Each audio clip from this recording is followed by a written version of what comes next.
നിരന്തരമായി 4 കൊലപാതകങ്ങൾ.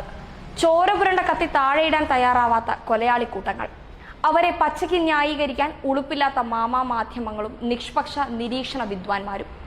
UDFും BJPയും വളർത്തുന്ന കൊലയാളി സംഘങ്ങൾ 6 ആഴ്ചയ്ക്കുള്ളിൽ 4 യുവ നേതാക്കളെ കൊന്നു തള്ളുമ്പോൾ ഓർക്കണം, ശാന്തിയും സമാധാനവും ഒരു പക്ഷത്തിന്റെ മാത്രം ബാധ്യതയല്ല. ജീവിച്ച് കൊതിതീരാത്ത 4 സഖാക്കളെ അരിഞ്ഞു തള്ളിയിട്ടും ഇവിടെ CPIM പുലർത്തുന്ന സംയമനം ആ പാർട്ടിയുടെ ബലഹീനതയായി ആരും തെറ്റിദ്ധരിക്കേണ്ടതില്ല. അത് ഇന്നാട്ടിൽ സമാധാനം പുലരണമെന്ന ഇടതുപക്ഷ പ്രസ്ഥാനത്തിന്റെ ഉത്തരവാദിത്ത ബോധമാണ്.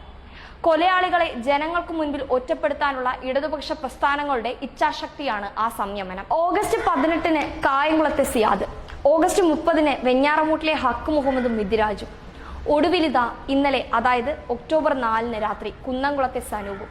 കൊല്ലപ്പെട്ടവരെല്ലാം നാടിന് പ്രിയപ്പെട്ടവർ.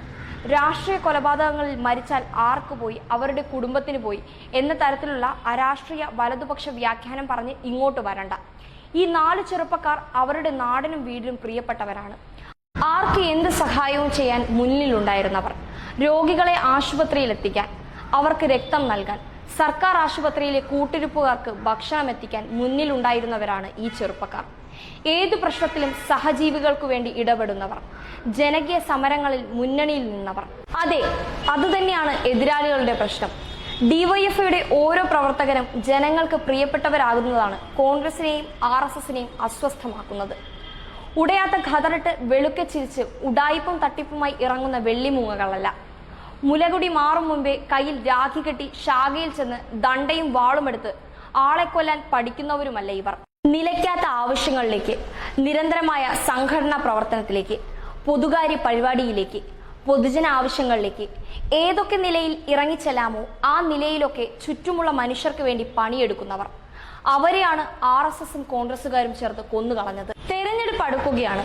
അതിനുവേണ്ടിയുള്ള തറയൊരുക്കലാണ് കേരളത്തിൽ നടക്കുന്നത്. കോൺഗ്രസും BJPയും സംയുക്തമായി നടത്തുന്ന ഓപ്പറേഷനുകളുടെ ഭാഗം തന്നെയാണ് ഈ കൊലപാതക പരമ്പരകൾ. രമേശ് ചെന്നിത്തലയുടെയും K സുരേന്ദ്രന്റെയും അറിവോടെയും സമ്മതത്തോടെയും അല്ലാതെ ഇത്തരം ഞെട്ടിപ്പിക്കുന്ന ആസൂത്രിത കൊലപാതകങ്ങൾ നടക്കില്ല.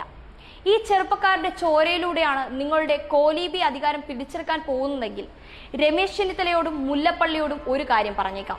ഇത്തരം വാടക കൊലയാളികളുടെ വാൾമുലയ്ക്ക് മുന്നിൽ ഒരിക്കലും പതറാത്ത സംഘടനാ സംവിധാനമുണ്ട് ഇവിടുത്തെ ഇടതുപക്ഷ പ്രസ്ഥാനത്തിന്.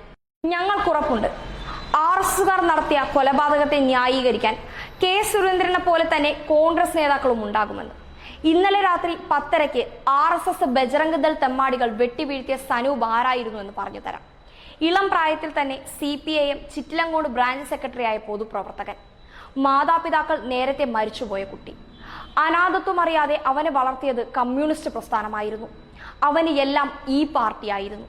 കഴിഞ്ഞ 2 പ്രളയ ദുരന്ത കാലത്തും ഈ കോവിഡ് മഹാമാരിയിലും നാടിനും നാട്ടാർക്കും ഉപകാരം മാത്രം ചെയ്തു വന്ന ഒരു സന്നദ്ധ പ്രവർത്തകൻ. ഇന്നലെയും വീടുകൾ കയറി ആശുപത്രിയിലെ കൂട്ടിരിപ്പുകാർക്കായി ഭക്ഷണം ശേഖരിക്കുന്നതിൽ വ്യാപൃതനായിരുന്നു. ഒരു അനാഥനായ ദളിത് യുവാവിനെ കൊന്നിട്ട് നിങ്ങൾ ആരുടെ ഹിന്ദുത്വ രാജ്യത്തേക്കാണ് വഴിവെട്ടുന്നത്? നെഞ്ചിനും വയറിനുമിടയിൽ ഒറ്റ കുത്തിനാണ് കൊന്നുകളഞ്ഞത്. RSSകാർക്ക് എല്ലാ രാഷ്ട്രീയ പിന്തുണയും നൽകുന്ന കോൺഗ്രസുകാരെ, നിങ്ങൾ ഏത് അഹിംസാ സിദ്ധാന്തത്തെയാണ് ഉപാസിക്കുന്നത്? ഞങ്ങൾക്കറിയാം, ഈ RSSന്റെയും കോൺഗ്രസിന്റെയും കൊലക്കത്തി രാഷ്ട്രീയത്തിന് അധികാരമെന്ന ഏക ലക്ഷ്യമാണുള്ളത്. സംസ്ഥാനത്തെ ക്രമസമാധാന പ്രശ്നം ഉണ്ടാക്കാനുള്ള ഹീനമായ ലക്ഷ്യവും ഇതിനു പിന്നിലുണ്ട്.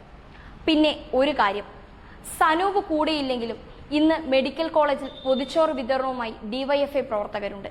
കൂടുതലൊന്നും പറയാനില്ല.